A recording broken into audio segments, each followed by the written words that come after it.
Ready to go. How are you, Declan? Good, thanks, Justin. Thanks for having me Good. today. Mate, thanks for joining. Thanks. You reached out to Michael and we got it all set up, and we've had quite a bit of interest in this, which is awesome. And it makes sense, right? Like small businesses need to get leads. Definitely. No, excited to chat, and good day to everyone online tuning in. And yeah, maybe I'll start off with a little bit of overview about myself, what we'll cover today, and then we can get stuck straight into it. Great. Let's do it. Sweet. Yeah, so I'm director of Soone Agency, like specialize in performance marketing for SMEs with Google Ads is our real bread and butter.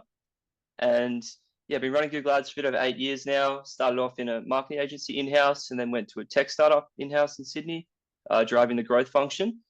And so, yeah, got to do a lot of cool things with ads along the way, make a lot of mistakes, which I'm here to hopefully educate you guys on not doing. And yeah, hopefully you can provide some value on how to grow your search engine marketing and get some more leads coming through. Great.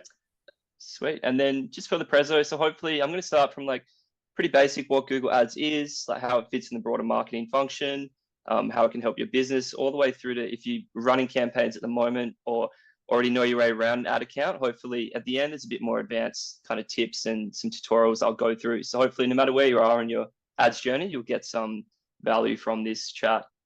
Yeah, any questions you've got along the way, feel free to put them in the chat or the Q&A, and if we can't answer them on the call, we'll definitely follow up and get you the information that you need.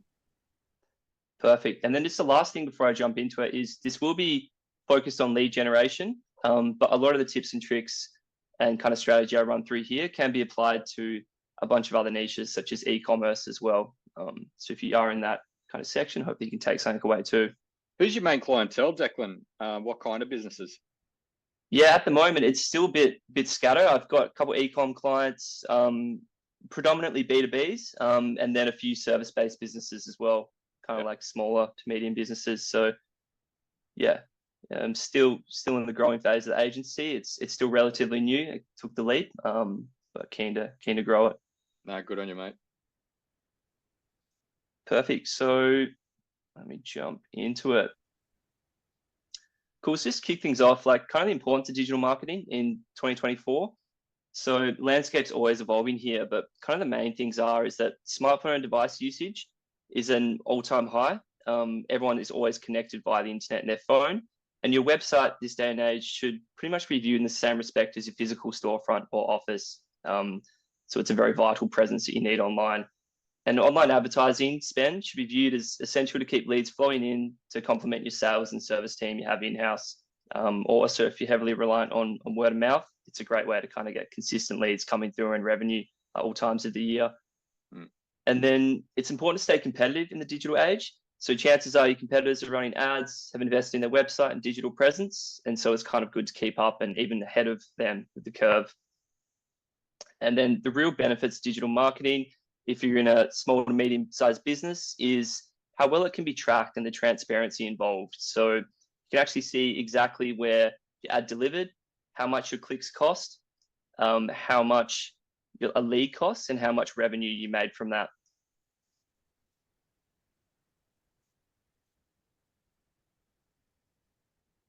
Cool. So next up, I'm going to take a bit of a step back and just run you through exactly how Google Ads kind of fits into the broader marketing mix. And I'll run through a bit of a pros and cons of each, and essentially all the growth levers that you have at your disposal to influence to get more revenue and leads coming in. So I'll just jump over and everyone should hopefully be able to see this flowchart here well enough. So I'll just zoom in. So we've got the business at the very top here, and then kind of the three main subcategories or levers under that you can influence is service and products, website, and then marketing. And I'll go through each one of these in a bit more detail. So with new services and products, that you can roll out a complementary, supplementary service or new products to enter new markets, maybe to cross-sell or upsell clients. So that is a good way to get more revenue there and grow the business. And then the website sits a bit separate to that. And then the one asterisk here on the website is that I wouldn't really focus too much on optimizing some of these steps below, such as the landing pages and conversion rate, until you hit a significant amount of traffic. So it's kind of like a nice second step. You've got the base level, website looks good, it functions. you have some leads coming in, and then when you hit like a solid level of leads, kind of try to get some incremental value in time, then I would focus on these elements underneath, which is you can run offers such as a discount for a certain month, 2-for-1 deal. You can do conversion rate optimization, which is a bit of a techie marketing term, but essentially all that means is that on your website page, there's a few things you can tweak to kind of improve the conversion rate. So people signing up, getting in contact with you, submitting a form, clicking the phone link, or emailing you with interest in your service or offer you have. And some examples of conversion rate optimization is potentially putting a chat widget on the site, changing the headline text, changing the actual structure of the web page, the way it sits, putting certain buttons in certain places to increase engagement there. And then, yeah, that's super important for e-commerce and then service businesses as well. When you hit traffic of a certain level, it is good too. And then next to that, we also have landing pages. So you can have your core website, and then in time to get extra value from ads, you can create a dedicated landing page to either that particular ad campaign or a particular service as well. Or maybe you want to test a new look or a new style of having it. So there are all ways that you can increase some of your revenue from your website. Just one little tip from me on conversion rate optimization for lower traffic sites and smaller businesses. If you're going to do an experiment, don't change the color of a button or anything like that. Actually change the whole structure of the page and pretty much do one variation and then a really big bang change of another variation of a page. And then you're not going to necessarily know exactly what element it was that made the big difference. But what you will know is you should be using that page over the other one. And then you can start to focus on what element might have made the difference as the traffic grows. So big bang changes for testing and conversion rate optimization, I think is the way to go. 100%. Yeah, completely agree, Justin. And then if you're like a bit stumped on kind of some design inspo for that, I would look at some of your competitors that are spending that are bigger than yourself and click through on their ads and actually look at what kind of pages they're taking people to. And then you can even just adapt that. Yeah, even look at the homepage of your competitors and look at the Internet Archive or Wayback Machine. And you can see that the changes that they've made on those pages over time and the evolution that they had. And, whatever they have now might, their brand and their messaging might be in a completely different evolution to where yours is. So it's always interesting to see that. For sure.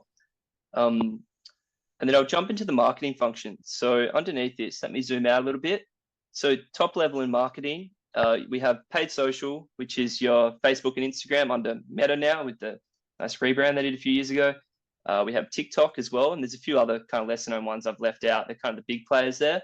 Then we have paid search with Google and Bing, organic. So this is actual kind of earned traffic. You haven't paid for this. So this is such as getting organic traction on Instagram through your posting, Reels views. TikTok, very much the same.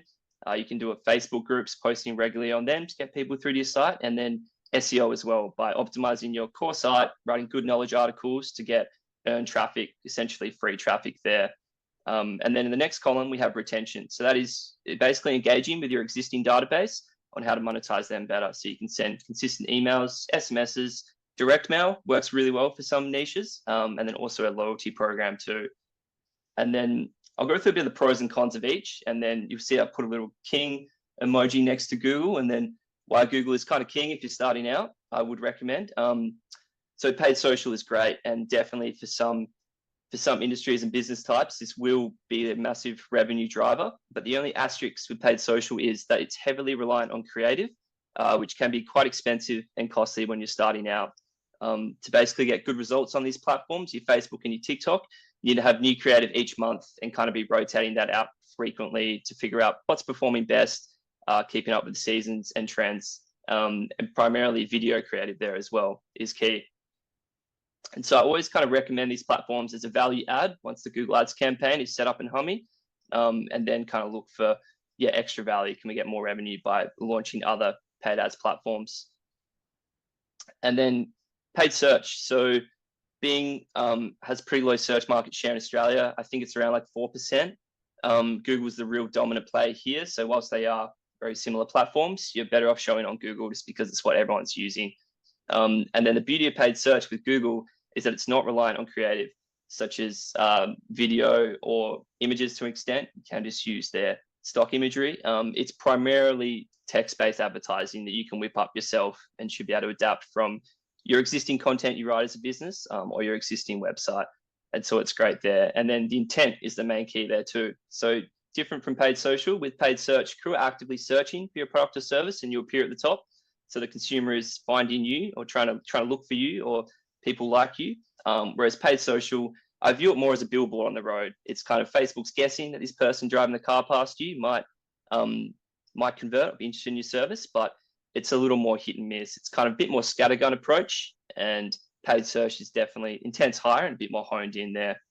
Yeah, in social, my opinion there is if you're trying to attract sort of cold leads in social, what you're doing or what you're saying needs to be intriguing. They need to be intrigued enough to want to see what it is you have to offer.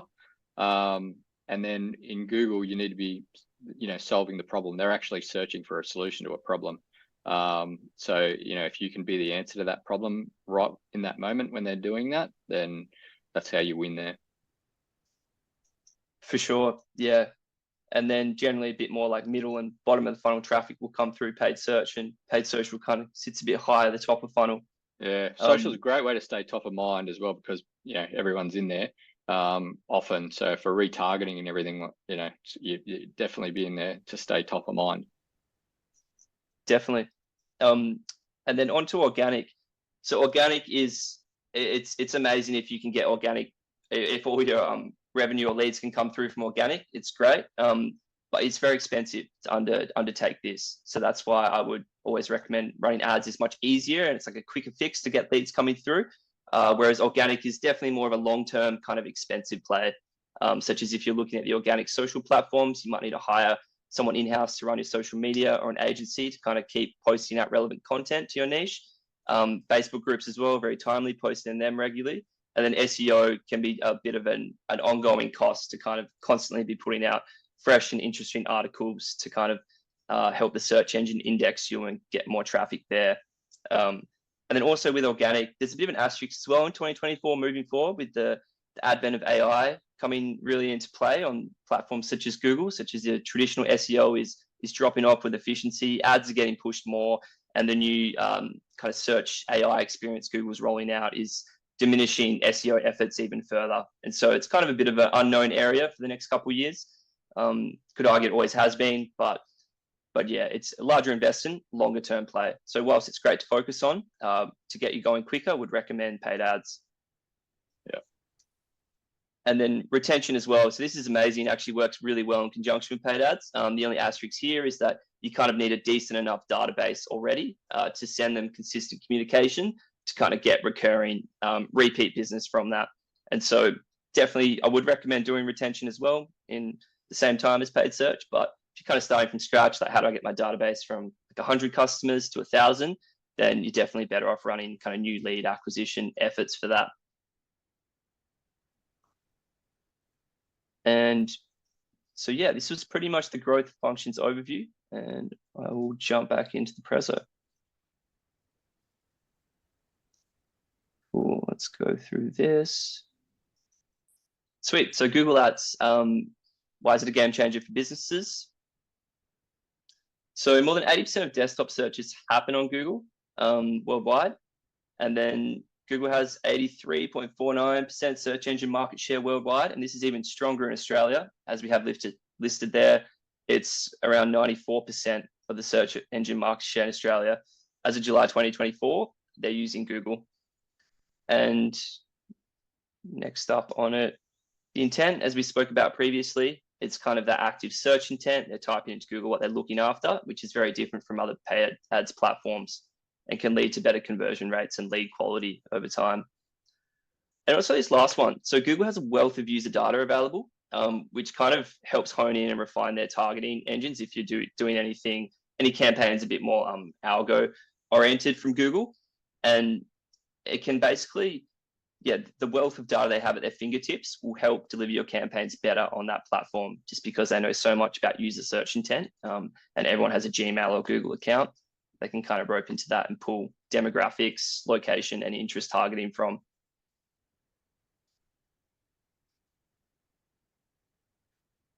Yeah, the targeting is, I think, super important to say, like, if you make sure you turn on targeting if you're a physiotherapist, for example, only servicing people in a specific location, because you don't want people be paying for those clicks if people in Perth can't come to Sydney and get their knee fixed. 100%. That's a common issue I find a lot with the campaign setup, and I'll run through a bit later how to avoid that. You have to keep the geofencing small, because a lot of the times, if you give Google budget and give it place to roam, it will spend that budget. Won't be efficient, but it will spend it. So you got to make sure you set up right to kind of get the best value. And so I've just got a little case study here. So this is like a common issue I see with small businesses. There's a local plumbing business in Ballina and Byron Bay, Green Earth Plumbing. They were seeking consistent leads to reduce reliance on word of mouth, which was heavily coming through. And then the strategy was launching targeted search campaigns around their key service areas, which was residential, maintenance and drainage plumbing within their serviceable area. As we spoke about before, so we just annexed it to the Ballina and Byron Bay region itself, somewhere that the Green Earth Plumbing could actually drive out and service these clients. The kind of top level implementation was set up some form tracking, some call forward tracking, just to accurately map leads to inquiries and revenue. And then some of the results here achieved 150% increase in monthly qualified leads coming through, and a 500% return on ad spend within the first 3 months, which was great to see. And what that means is that every $1 spent on Google, we received $5 back in revenue from new leads coming through. Nice. And then, how did you attribute the revenue for this business? I actually used a separate platform called What Converts, which I unfortunately won't do a tutorial on today, but that kind of works as it maps up to the current forms on your website, and then also does the call forward tracking too, so it kind of completes the picture of attribution there. Got it. And we've got another question here. How do you best manage, and you might get to this, but how do you best manage budgets in Google Ads? As I've heard, it can be a slot machine in terms of wins. Yeah, it's a great question, Sean. And I will jump over to the next diagram, which can hopefully help you here. This is kind of a base level of how I would spend a budget split from setting up a lead gen campaign from scratch with percents. So yeah, hopefully this answers your question. Let me know if not, and I can jump into it. So this is another diagram. It's probably a bit smaller, zoom in and a tick, just on how I would start off an optimum lead generation account structure in Google Ads. And so I'll run you through top level here. I would recommend starting off launching 3 search campaigns, 1, 2, and 3 here. Go through them in a tick. Performance max campaign to test, and then also a display campaign on the right here. And so with the search campaigns, we've got a bit of a budget split here. Obviously adjust this if you want to test more services or products with the launch. We have a brand campaign, 15% of budget, service 1, 30% of budget, service 2, 30% of budget, performance max campaign, roughly 20% of a whole budget, and then a remarketing campaign as well at 5% of the budget. And then just a bit of top level overview of what these campaign types are. So search campaigns means that we only want it to show on the Google search engine results page. When someone types in searches on Google, we appear as a text ads at the top or bottom. The performance max campaign, which I'm going to touch on briefly, but not in too much detail today, is essentially more of a Google automated campaign setup that they've launched. A bit more of a black box around transparency, around what you can see within it and how you optimize it in results. Google's kind of gone to a more AI automated approach, but have seen some great results for this for lead generation too. So I recommend testing it with roughly 20% of your budget. And what you can do in this is you can stack multiple services in the same campaign as separate asset groups, just to see if one of them really shines and starts to win. And then a display campaign over here, which is remarketing. So we want to show it to anyone that's visited your website. Ballpark last 30 days, anyone visited your site, we kind of want to follow them around Google with some remarketing, and display campaigns show on Google's partner sites. And so it's like a massive group of sites that Google's affiliated with that have ad space, dedicated ad space on their websites. Everything from, say, you're checking the news to booking a restaurant or reading your favorite blog kind of thing. These can show up all around the web. And I'll go through each one of these in a bit more detail now. And so to kick off the search campaigns, I would recommend a brand campaign. And what a brand campaign is, it means targeting your own branded traffic to essentially protect your own real estate. And so, for example, for Soone Agency, I would set this up around keywords related exactly to people searching Soone Agency, just to kind of fend off any competitors that might be running ads on my own keywords. Or for example, the business name of mine has agency in it, which is a bit of a broad keywords that could trigger other agency ads as well. And so brand campaigns, super low cost, because you'll always be the highest quality ad here because you actually own the brand and related to the keywords it's related to. And super cheap to run. You will get lots of clicks through and low cost per conversion. So it's kind of like a best practice layered on. And then you'll see I've got these little dotted lines, just represents an ad group underneath. And so I recommend running one ad group per search campaign. And what this does is it will kind of force your budget into the single ad group so you can get more feedback and better reporting over time as to, hey, this ad group performed well. Whereas if you have multiple ad groups under a campaign, it lets Google auto allocate where it wants to spend your budget. And a lot of times it could be underspending to a high performer over time. And looks like we have a new question in the chat. Yeah. Do you have a view on an initial budget or spend % of revenue for a consulting company previously relying on relationships and word of mouth? For sure. It's a great question, Ross. It generally all dials down to how much a new lead revenue you will get through. And then if you kind of have some kind of sense of lifetime value or initial onboarding revenue you'll make from that lead, like ballpark, you want to spend about 4 to 5x that a month, ideally, would be good. And then like as a really super broad rule of thumb, I recommend testing Google Ads with a minimum of around 2K ad spend per month, just so that you can get some leads come through. Because if you start spending too little in a couple $100, you will essentially not get any conversions come through, too little traffic to get meaningful results.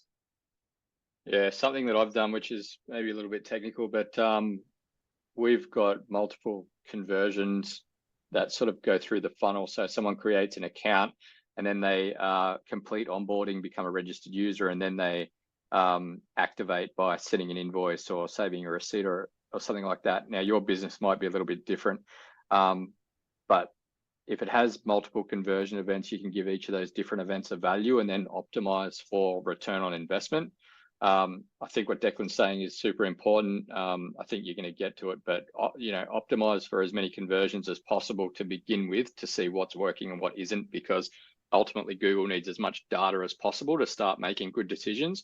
But once that data starts coming in, it really does start to optimize your spend accordingly to sort of what's working and what's not. So optimizing to ROI is something that's been helpful for us. 100%, yeah. And that's like the ideal gold standard you want to get your account to for sure over time is that conversion objective.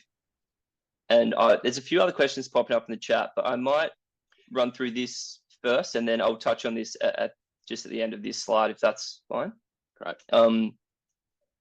Cool. So with the brand campaign set up, so here we got one ad group, roughly 5 brand keywords. Would recommend phrase match here or exact match. And what phrase match is, it's a bit more honed in targeting as opposed to there's 3 Google Ads keyword targeting types now: broad match, phrase match, and exact match.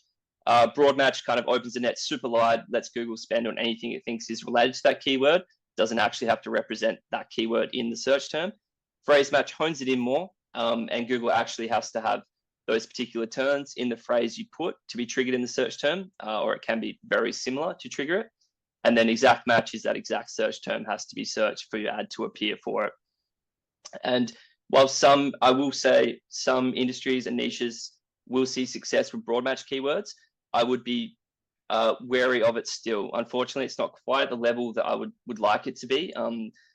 Google Ads account rep will probably try to get you to switch all your keywords to broad match several times throughout the year, and they will spend your budget, and it generally, I want to say generally, won't be the most efficient use of it. And I have seen the most success still with phrase match keywords. These kind of act like anyone's been running this for a while. The old broad match modifier keywords, they're essentially the phrase match keywords now. So they're very similar. So yeah, for this recommendation, I can launch with phrase match and then always test broad match in time if you want to see what kind of impact it has. And then you can roll out exact match too in time as well.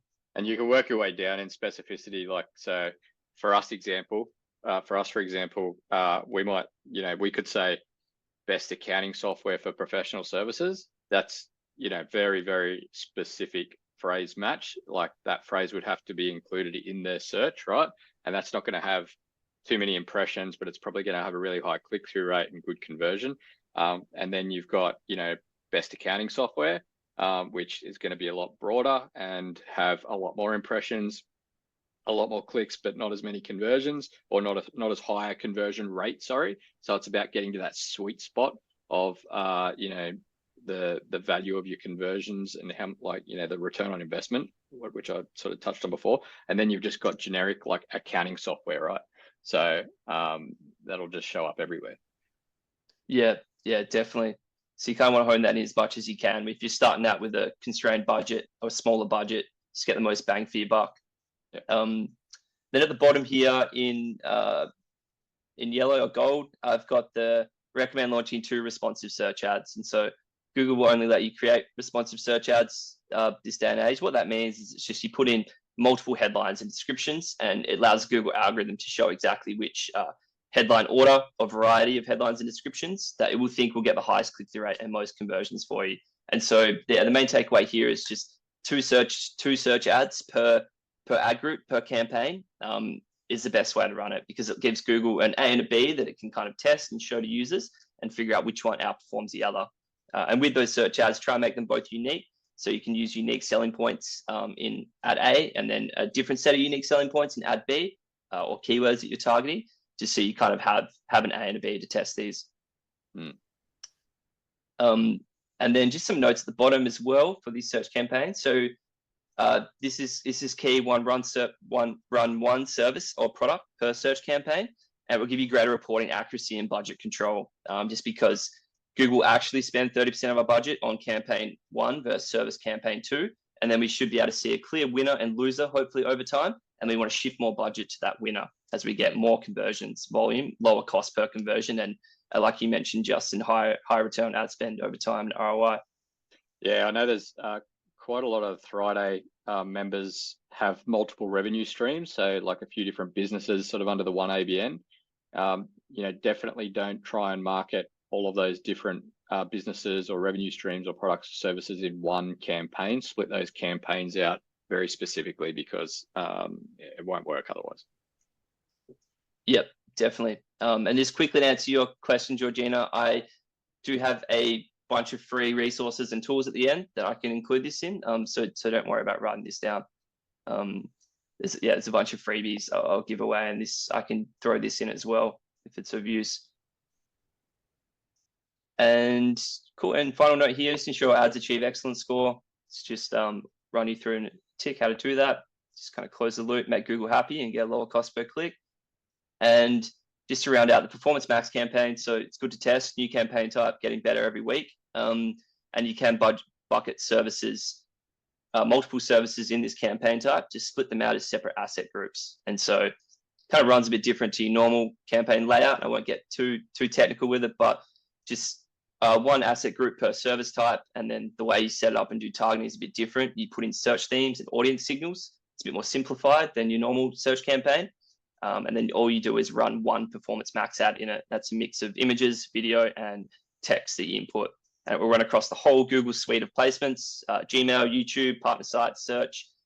Just basically gives it free reign, like, hey, go nuts, get me as many conversions as you can for this amount for my service. Can work really well, can also not work very efficiently. And so definitely worth testing. But in time, if you don't see it working well, I would axe that and shift your budget more to your core search campaigns, which will be more dialed in.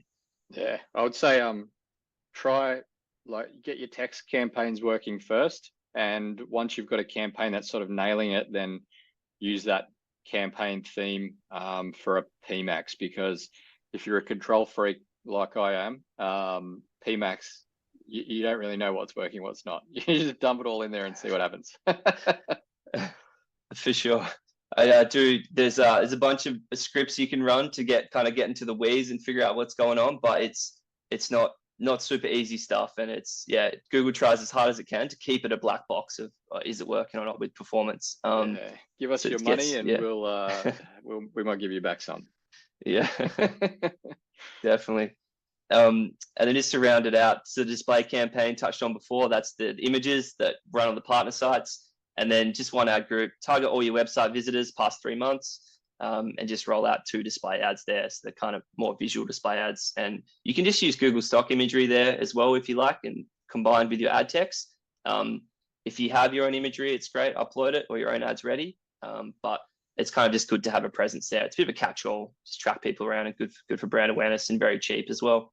Yeah, and a little tip to make things super efficient: go to Google Gemini and ask them for 20 variations of search ads, and then just pick the best 5 and start to play with them.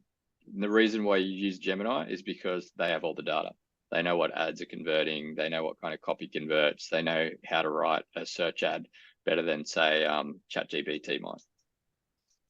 Definitely. And Gemini is completely free as well. So that is, I think that, no, sorry, there's a paid tier, but the free version's great. And just to round it out for conversion objectives, it's like, cool, we've got these nice campaigns. What should they be optimizing towards?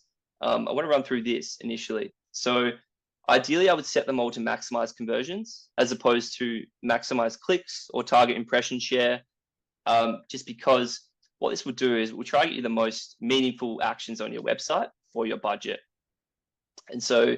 And then the conversion goal, you kind of, if you're doing a service-based business, it would be to submit lead forms of people to get in contact with you. And then also a little note here, I recommend setting up enhanced conversions. This is getting a bit more technical, and you may need some tech help here. It's just basically sending customer info in your form input back to Google to help them match it up to a Google account and improve their overall conversion quality in your account. And so, yeah, in a nutshell, set it to maximize conversions initially. And then after about 4 weeks, when you get data coming through, you're like, cool, we've got 10 to 15 conversions per campaign. You'll start getting some detail on how much a cost per conversion is per campaign. And then you want to switch it to this other strategy called maximize target cost per acquisition, essentially cost per conversion. And you just set that as the average cost per conversion over the last 30 days that you got in your account. And it will kind of tell Google, hey, go out and get me as many conversions as you can for $30 each. And so it's important not to set this off initially, because you won't know exactly kind of what kind of range or band of cost per conversion will be per campaign.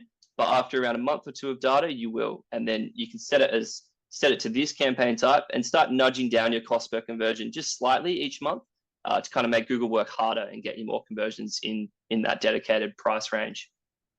Yeah, and the more data you give Google, the more knowledge it has on who to show the ad to at what point in time, based on the other data that they have on that person, right? So it doesn't have any data on who's going to convert to your product.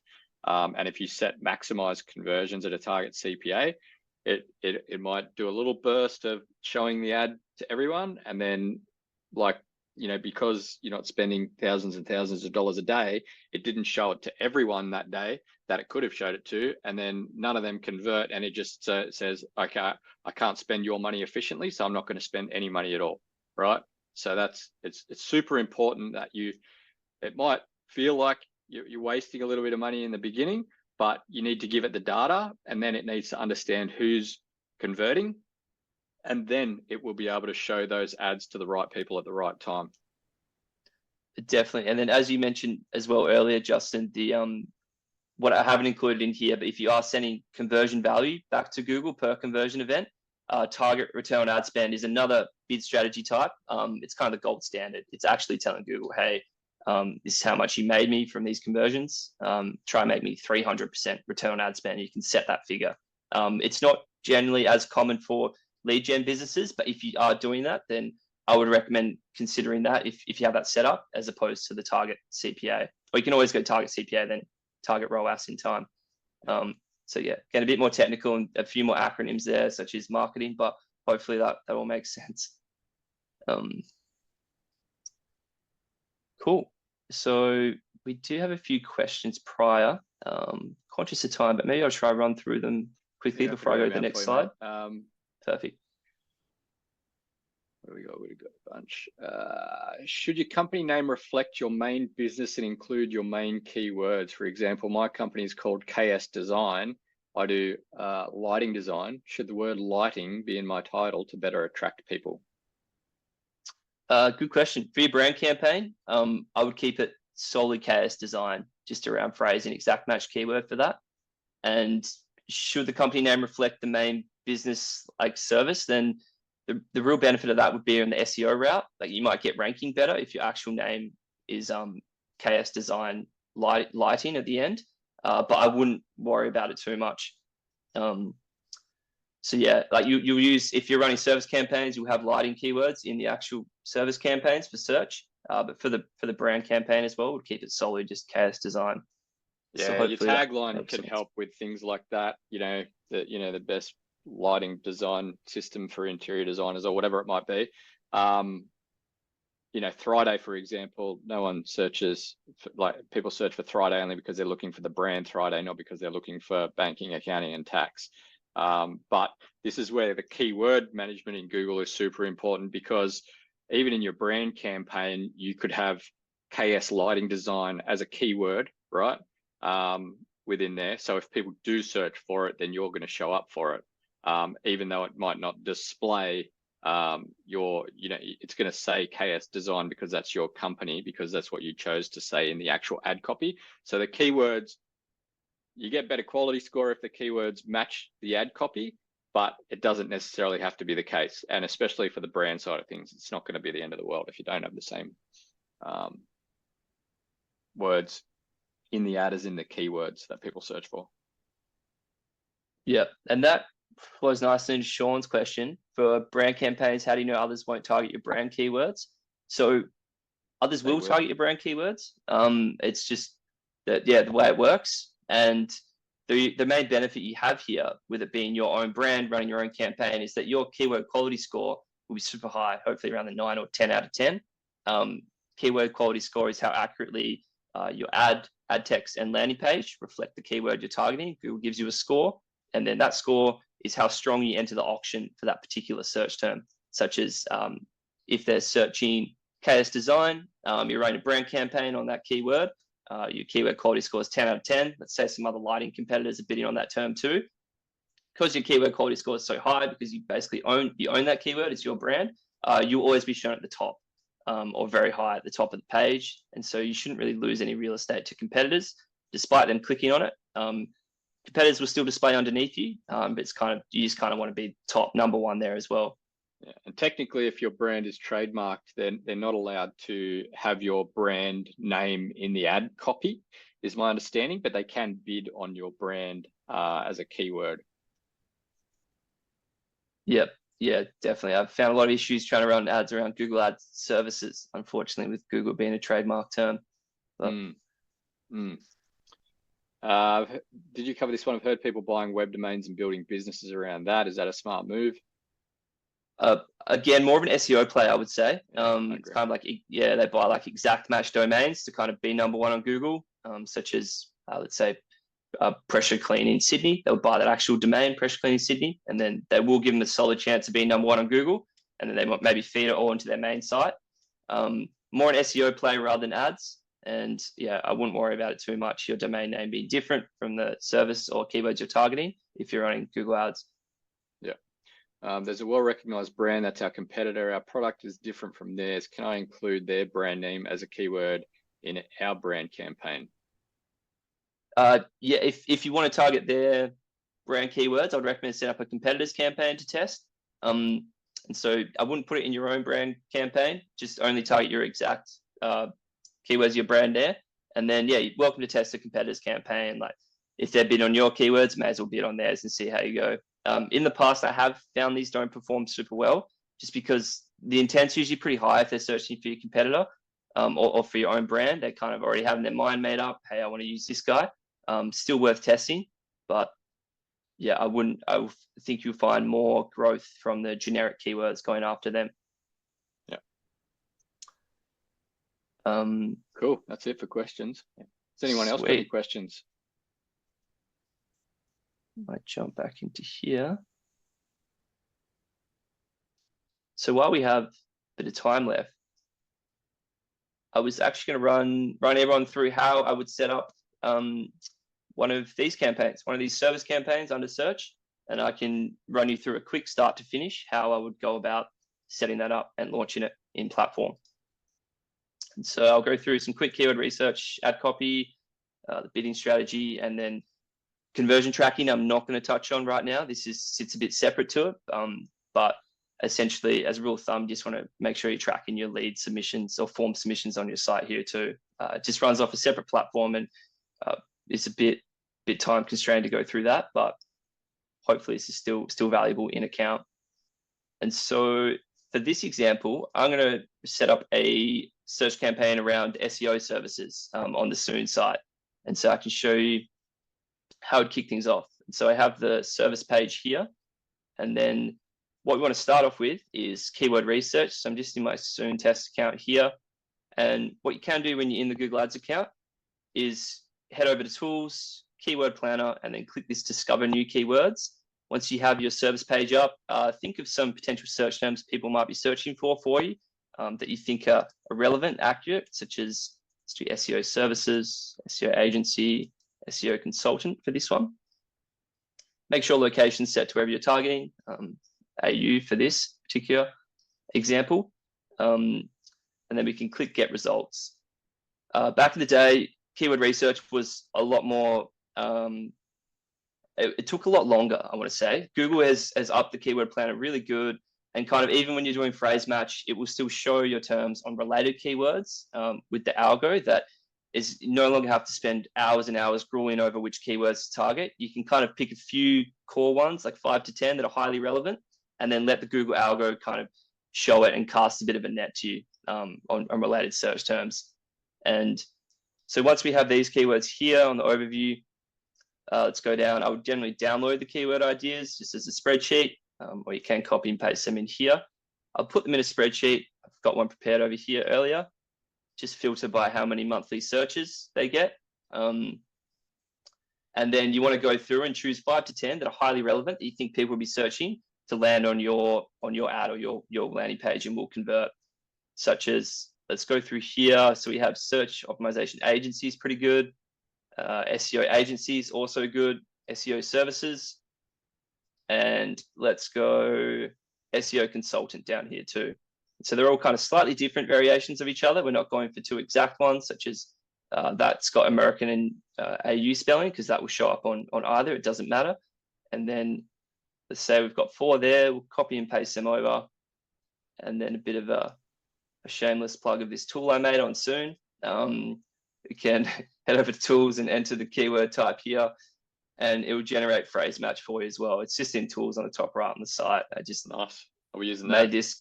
Yeah, I was doing a lot of spreadsheet formatting with asterisks. I know it's not that hard, but I like the tool to do it for me. Cool. And then we can copy and paste these phrase match keywords, and we'll save them for a bit. And let me jump over into campaign view. So you're on campaign view here. Let's click plus, new campaign. For this one, we're going to optimize it towards leads. Let's click that. Scroll down, conversion tracking. Not going to go through this in depth right now, but would recommend just tracking your form submissions as a nice first step. You can use Google Tag Manager for that.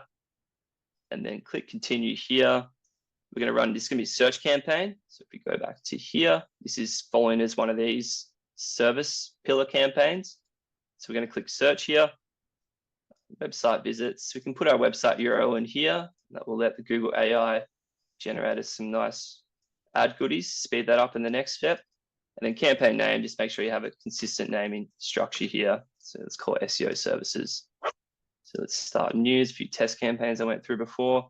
Cool. So this also flows back to the main spreadsheet, diagram here, where we want to start off with maximize conversions to kick things off. And so we'll leave it on conversions. And then in time, you want to set that target cost per action because it's a brand new campaign. We kind of want to give the algo more room. Click next. And then this is the important part of this screen. So when you're in the campaign setup, I would recommend deselecting include Google Search Partners and include Google Display Network. And these are some of the common mistakes I see in ad accounts where they're getting, their performance isn't so great, is that with these selected on, Google will go out to their partner network and just spend your money as they like, and also on the display network too. And generally the clicks from these are much lower value. You'll get less conversions come through, and it will spend a lot of your budget on it as well. And so you want to deselect these so that we only appear on the Google search engine's results page and kind of get those higher intent leads. Yeah, start testing them when you've got ad copy, a landing page, and conversion data absolutely dialed in when you want to expand and grow. 100%. And then on locations as well, this is also very important. So for this particular campaign, I'm going to target Australia. You can enter your specific postcode or location options if you're a local business here. And then this drop down is very important. So you want to select the second one here, presence, people in or regularly in your included locations, because this top one, it will essentially show it to people who've shown interest in your included locations, and will mean that they can be outside of where you've selected internationally, and your ad will show, and you will get clicks and low value traffic from that as well. And so this one below helps hone it in to people that are only actually within your service area where you want to run your ads.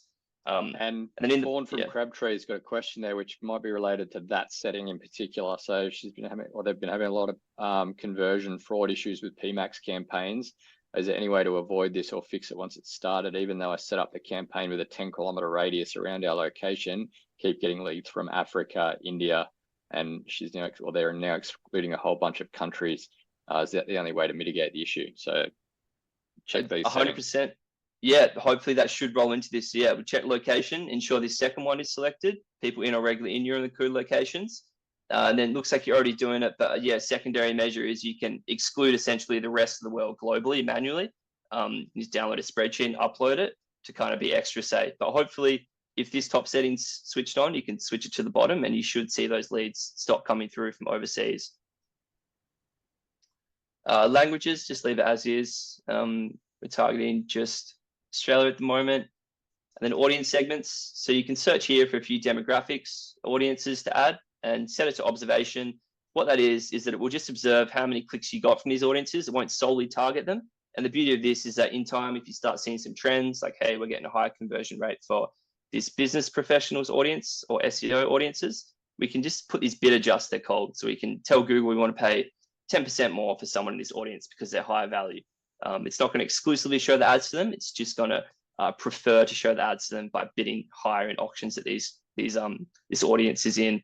And so select a few of those. I usually do a few of the affinity audiences here, a couple in market.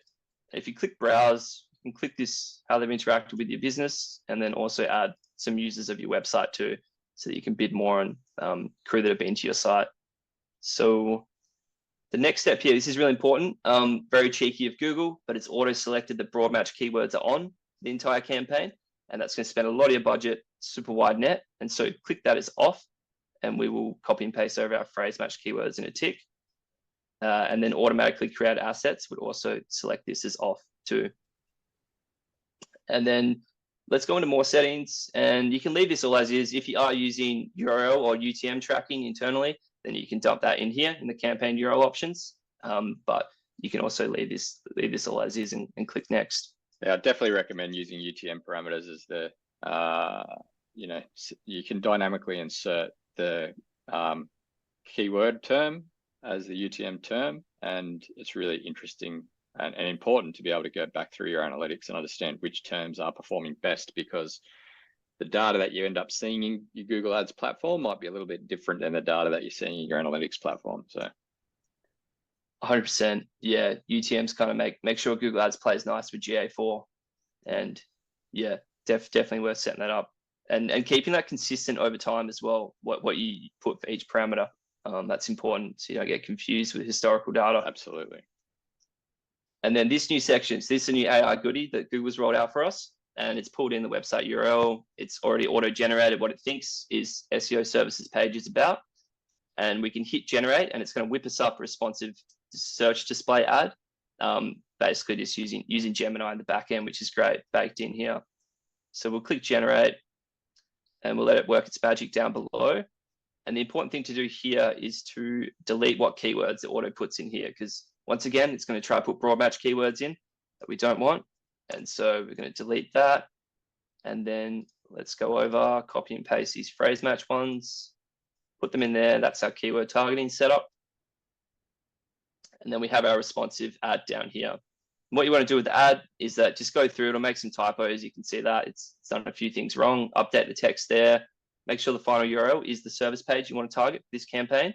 And then you want to try to get this ad strength to excellent. And so you'll see this this one isn't filled in, include popular keywords in the headline. So what we can do is let's go down here. Let's add these popular keywords, SEO consultant, and let's also add search optimization agency. This should make Google happy. We've gone to excellent, perfect. So I'm not going to go through and do the typos now for time's sake, but I do recommend adding some images here. You can just use these stock images they have, free stock images. If you don't have any, if you have your own, upload them. Put your business logo there, and then site links as well are great. If you click through, it's just basically any other website pages on your site you think are valuable, add them in there, gives you extra real estate on the ad. And then we can add call outs as well, which gives you a couple extra lines. You see, it will just pop up underneath the ad there. So it gives you more real estate of the ad. So you want to try and make that ad as big as possible, defend off your competitors underneath and get that all important top spot in the click. Cool, and then that's pretty much it. We'll hit done there. And then next screen, hit next, set your daily budget. And so Google's going to recommend something pretty high here generally. And then it gives us ballpark cost per conversion. You can either run with it or reduce it if you like. Maybe we'll go on the lower end here. I'll spend about $900 a month with this, and then hit next, and we're good to go. And that's it. Hit publish, and then monitor performance over the next few weeks and make tweaks as needed. But that is essentially how you set up one of these campaigns in this pillar from start to finish. Awesome, great work. And look at that. Meg, bananapassion.com.au wants to work with you, Declan. Amazing. Thanks, Meg. I'll be in touch. That's exciting. And